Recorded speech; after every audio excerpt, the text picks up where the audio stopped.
Hello guys, good evening to everyone. मैं हूं रवि बजाज और आप सबका हम करते हैं यहाँ पर स्वागत। जैसा कि आप जानते हैं, इस सीरीज में आगाज की सीरीज में हम पढ़ रहे हैं नाउन की बहुत सारी एरर्स हम डिस्कस कर चुके हैं, बट आज कुछ ऐसी एरर्स हम आपके साथ डिस्कस करेंगे जो आपके लिए कभी ना कभी बाउंसर प्रूव होंगी और आपको डराएंगी। तो चलिए रेडी हो जाइए, ज़्यादा डरने की जरूरत नहीं है। कॉपी पेन उठाइए, साथ साथ कुछ स्क्रीनशॉट भी लेते रहिएगा। डिस्कस करेंगे सभी एरर्स को। चलिए जी। नाउ हमारे सामने ये 3-4 सेंटेंसेस हैं, एक बार ध्यान से देखिएगा। The former PM of India mister PV Narasimha Rao visit to Japan in the relationship between India and Japan. आपको ये बताना है सेंटेंस नंबर 1 में क्या एरर है। सबसे पहले तो एक काम कीजिए, इसका एक स्क्रीनशॉट लेके रख लीजिए अपने पास। कम ऑन, मैं पीछे हो जाता हूं। 1 2 3 टिक, क्लिक किया। Okay, so the former PM of India mister PV Narasimha Rao. देखिए, एक एरर हमने ये देखने को मिल रही है हमें कि इंडियाज नरसिम्हा राव, ये 2 अपोस्ट्रोफी नहीं आते अगर एक ही पर्सन की बात कर रहे हो। तो एरर कहाँ पे है? इंडिया में एरर है। वैसे इंडिया तो पवित्र कंट्री है, बट इसके नाम के यहाँ पर एक एरर आ गई। क्या? इंडिया होना चाहिए, mister PV Narasimha Rao, this is correct. तो यहां पर हम सिर्फ कर देंगे India. India, Mr. P.V. Narasimha Rao's visit to Japan strengthened the relationship between India and Japan. This is correct English. Okay, लो जी। एक और इंडिया के बारे में सेंटेंस आ ही गया, देखिए। बट ये रूल आपको जरूर याद आ गया होगा, ठीक है? Okay, it was India's past glory that attracted a number of invaders in the remote past. क्या बोलते हैं बच्चों? पता लगाइए इस सेंटेंस में कौन से पार्ट में एरर लग रही है, ग्रामेटिकल एरर, या फिर ये सेंटेंस पूरे तरीके से शुद्ध है, प्योर है, क्लीन है, इसमें कोई गलती नहीं है, नो एरर। तो हम क्या कह रहे हैं? It was India's past glory, यहां तक सब सही चल रहा है। That attracted a number of invaders. Invaders होता है अटैकर्स, जिन्होंने अटैक किया था इंडिया पे, अंग्रेजों ने, मुगलों ने। इन द रिमोट पास्ट, तो यहां पर नो एरर है, इसका सही answer E1। Okay, there is no error here. अब आते हैं सेंटेंस नंबर 3 और 4 को। देखिए जी। Everybody should be careful to fulfil the society's demands and thereby show his attachment to it. देखिए, मैं इसे ध्यान से पढ़ना, ध्यान से देखिएगा, मैं धीरे धीरे पढ़ रहा हूं। एवरीबडी शुड बी केयरफुल, यहां कोई गलती नहीं है, ये सही है। हर किसी को केयरफुल होना चाहिए। किस लिए? To fulfil society's demands. यहां मैं आपको एक चीज बताना चाहूंगा। अगर आप सोच रहे हैं ये जी नहीं, ये तो बिल्कुल सही है। सोसाइटी की डिमांड, सोसाइटीज डिमांड, ये वर्ड यूज होता है, fine. And thereby show his attachment to it. ये हिज किसके लिए लगा है?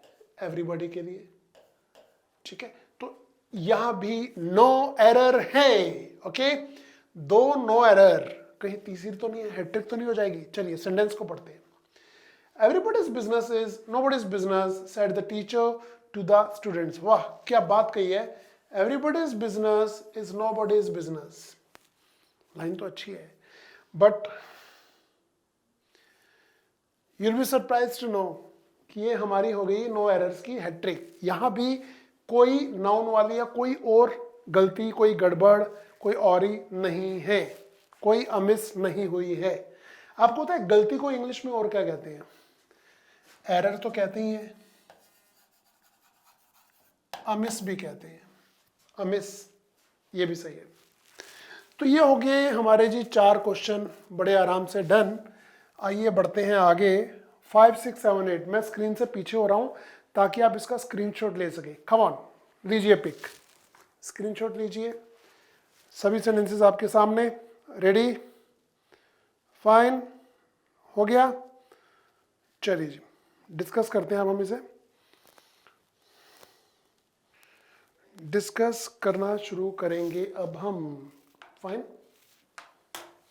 I postponed him going to Delhi tonight as I wanted to deal with one of my major problems. क्या error है इसमें? क्या? लुक, वन ऑफ के साथ प्लूरल नाउन आता है, वो तो आ रहा है, वो तो आ रहा है। गलती कहां पर है? आई पोस्टपोन, मैंने स्थगित कर दिया, पोस्टपोन कर दिया। क्या? हिम गोइंग नहीं, ये पार्ट आप प्रोनाउन में भी पढ़ेंगे, it should be his, it should be his going to Delhi tonight. तो ये होगी हमारी करेक्शन। ओके, 6 को देखिए जी बच्चों, 6 को देखिए। He told her that he had never seen her with his locking up the door.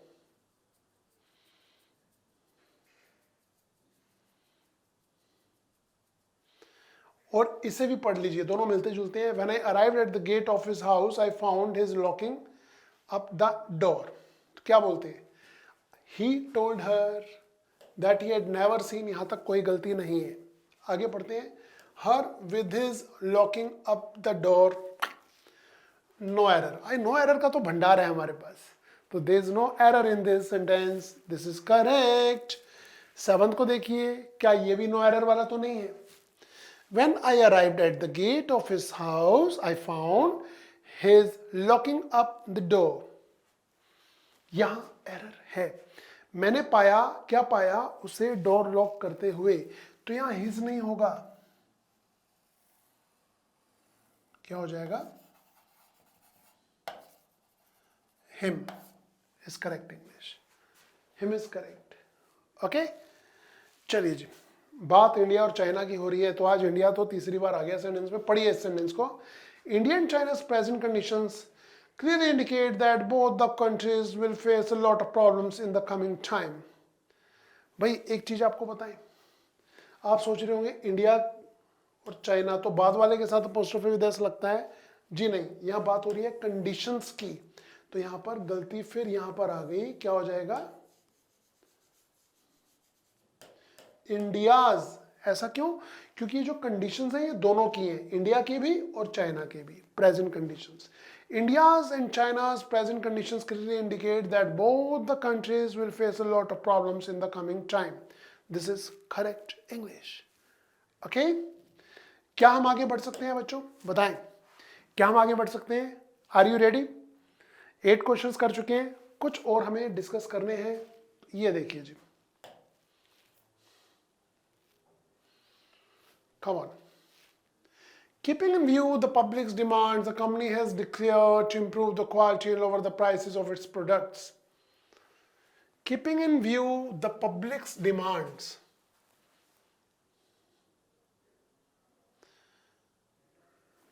क्या बोलते हैं? ये आपका आज का होमवर्क है। सेंटेंस नंबर 9 का आप कमेंट में रिप्लाई करेंगे, आंसर देंगे कि इस सेंटेंस में कौन से पार्ट में आपको एरर लग रही है। और आप कमेंट करते समय ये भी बताएंगे, जैसे आपको कहना है लोअर की जगह ये आएगा, या व्यू की जगह ये आएगा, या पब्लिक की जगह, या कंपनी, जो भी वर्ड चेंज करना होगा आप वो लिखकर बताएंगे, इसकी जगह ये। तो ये आपका आज का होमवर्क है, कुछ ना कुछ होमवर्क होता रहना चाहिए, है ना। ये नंबर 10 है। His maid servant behavior is undoubtedly indecent, but I don't understand how he tolerates it. देखिए, his maid servant behavior, ये behavior क्या है, नाउन है, किसका, मेड सर्वेंट का। तो हम क्या करेंगे, एरर यहां है,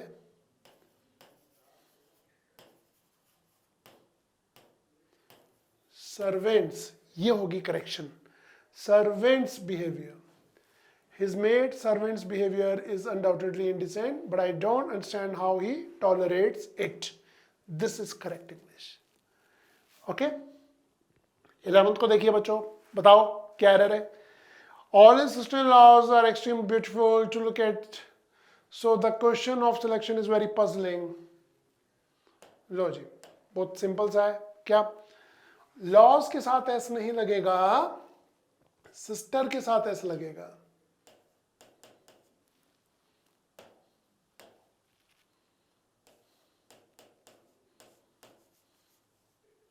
जब प्लूरल बनाना होता है तो सिस्टर्स इन लॉ होता है। ओके, ये है हमारी 11 errors which we have solve with you. एक आपके लिए क्वेश्चन है, वो है क्वेश्चन नंबर 9। ओके,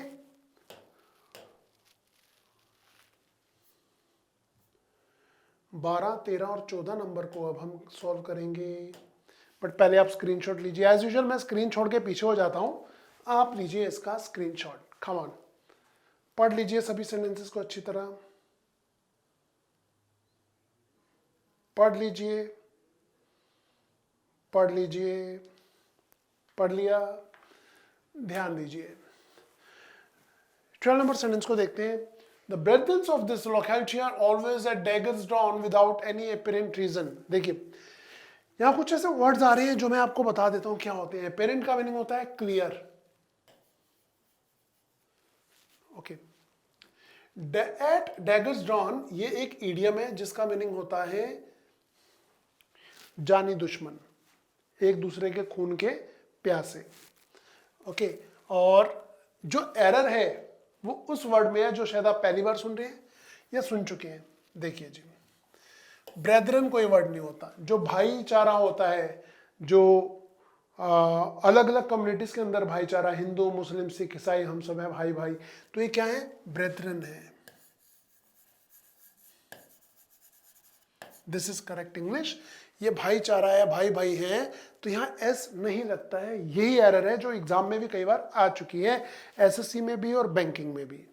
आइए जानते हैं सेंटेंस नंबर 13 को। The wall of this magnificent building is 50 foot high, so its paintings are very striking।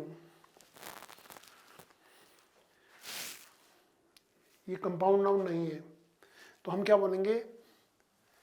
50 foot is wrong, it should be feet, it should be feet। This is correct English।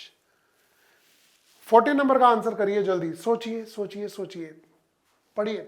The headquarters of the army is in Delhi। It's really very surprising that you don't know even this fact। Army का headquarters Delhi में है, आपको इस fact का नहीं पता, फिलहाल पता ही नहीं पता। वो जीएस का मैटर होगा, इंग्लिश का मैटर ये है कि एरर क्या है। देखिए आपको बताना चाहेंगे, it should B headquarters.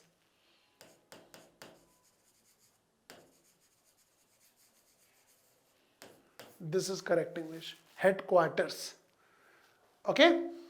14 question. चलिए हम आगे बढ़ाते हैं अपनी क्लास को।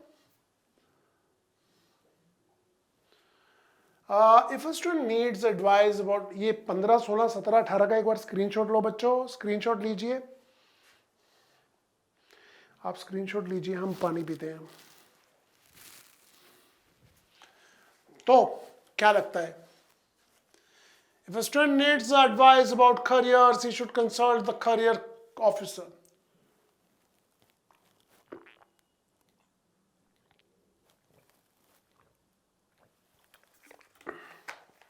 There is no error।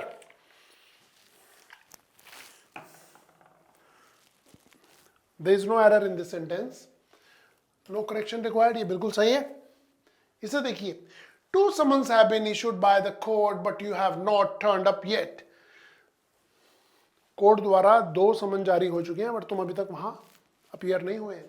देखिए वैसे तो समन्स ही होता है, बट इससे पहले अगर काउंटिंग नंबर आ जाए तो ये हो जाता है समन्सेस, ईएस लग जाएगा इसमें, ये एरर है। सही क्या होगा? पहले समन लिखा, एस ई एस, समन्सेस हो जाएगा। क्यों? क्योंकि यहाँ 2 नंबर आ रहा है। अगर 2 ना लिखा होता तो समन्स ही होता, ओके, या मैनी होता तो समन्सेस हो जाता। अब देखिए 17 नंबर सेंटेंस को, हम ये सब रूल्स पढ़ चुके हैं, बस अभी तो हम प्रैक्टिस कर रहे हैं, ओके।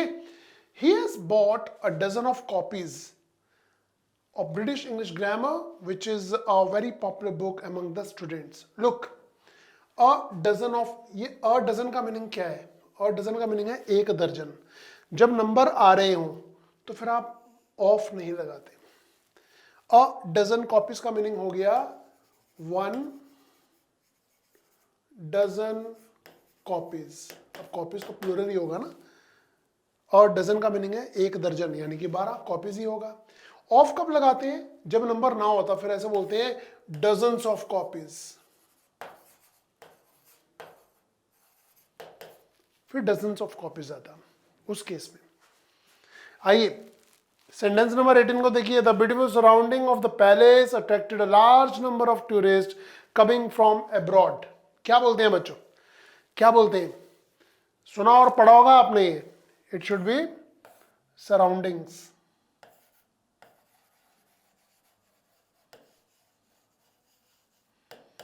सराउंडिंग्स होना चाहिए, surroundings, this is correct English, surroundings. Okay, so we have done 18 beautiful sentences. 3-4 और देख लेते हैं इस सेशन में। देखिए बच्चों 99, 20 को देखिए, एक बार स्क्रीनशॉट लीजिए, स्क्रीनशॉट लीजिए एक बार। The scenery of Kashmir is more beautiful than that of Darjeeling. His means are limited, yet he does not curtail his expenditure and spends lavishly. देखिए जी, The scenery is wrong, क्या होगा, पढ़ चुके हैं हम पहले, scenery is correct. The scenery, scenery, दृश्य, this is uncountable, इसका प्लूरल नहीं होता। और इसके बाद देखिए इज भी तो आ रहा है, आर नहीं आ रहा, ठीक है ना। कश्मीर की सीनरी को आप कंपेयर कर रहे हैं दार्जिलिंग की सीनरी के साथ, then why to use are, easy तो आ रहा है। और 20 नंबर को पढ़िए, his means are very limited. Okay, यहां तक कोई गलती नहीं है बच्चों, कोई गलती नहीं है। Yet he does not cartel his expenditure, cartel का मीनिंग होता है कम करना, तो भी वह एक्सपेंडिचर अपना खर्चा जो है कम नहीं करता। And spends lavishly, there is no error, there is no error. इस सेंटेंस में कोई एरर नहीं है, इस सेंटेंस में कोई भी एरर नहीं है। ये हो गए करेक्ट सेंटेंसेस। अब देखिए जी, इसका भी स्क्रीनशॉट लीजिए। He uses a fine quality of shampoo, so his hairs are black and attractive. यहां मैं आपको फिर बताना चाहूंगा कि एक अनकाउंटेबल नाउन हमारे सामने फिर आ गया है, तो क्या करेंगे, हेयर्स आर नहीं, हेयर इज कर दो, सेंटेंस करेक्ट हो जाएगा। Okay, so he uses a fine quality of shampoo, so his here is black and attractive, जैसे कि मेरे। ओके, एंड अब आते हैं 22 और 23 नंबर क्वेश्चन पर। ये देखिए जी, 22 और 23 नंबर रह गया, 21 हो गया है। Words poetry is correct. देखिए जैसे हमने पढ़ना शुरू किया, हमने यही कैच कर लिया, ऐसा सेंटेंस हमारे पास कितनी बार आ चुका है जिसमें पोएट्रीज वर्ड होता है जो कि गलत होता है। क्या करेंगे, क्या करेंगे, पोएट्री, पोएट्री कर देंगे ना। So words poetry is correct English, poetry. 23 number को देखिए जी, 23 नंबर देखिए। The doctor declared that the patient's intestine was not working properly and so he needed medical treatment. क्या करें जी, for long time. आपको पता है हमने एक नाउन पढ़ा था जिसमें बहुत सारे वर्ड्स प्लूरल में यूज होते हैं और उनके साथ वर्ब भी प्लूरल आता है, वो है यही, क्या होगा, intestines were, this is correct English. हमारे अंदर का जो सिस्टम होता है, जो आंतड़ियां होती हैं, उन्हें बोलते हैं इंटेस्टाइन्स, और इसके साथ प्लूरल वर्ब आता है। प्रेजेंट में आर आएगा, पास्ट में वर आएगा, हैज और हैव में हैव आएगा, डू डज में डू आएगा। ओके, तो क्या हो जाएगा, intestines were is correct English. तो आज हमने इस सेशन में किए हैं 23 ग्रामेटिकल एरर्स। समय है लास्ट की 2 करने का, इसके बाद हम कल मिलेंगे एट द सेम टाइम। ये देखिए, he has ordered bricks for the proposed hotel and bar. When you see his offspring, you cannot believe that he is above 70. देख लीजिए अच्छी तरह इन सेंटेंसेस को। He has ordered bricks, material noun है brick, तो आप क्या करेंगे, BRICK, ब्रिक, या तो ब्रिक बोलो या फिर बोलिए pieces of brick, pieces of brick, ठीक है। और लास्ट को देखिए, व्हेन यू से ऑफस्प्रिंग्स, यही गलती है। ऑफस्प्रिंग का मीनिंग होता है संतान, तो आप क्या करेंगे,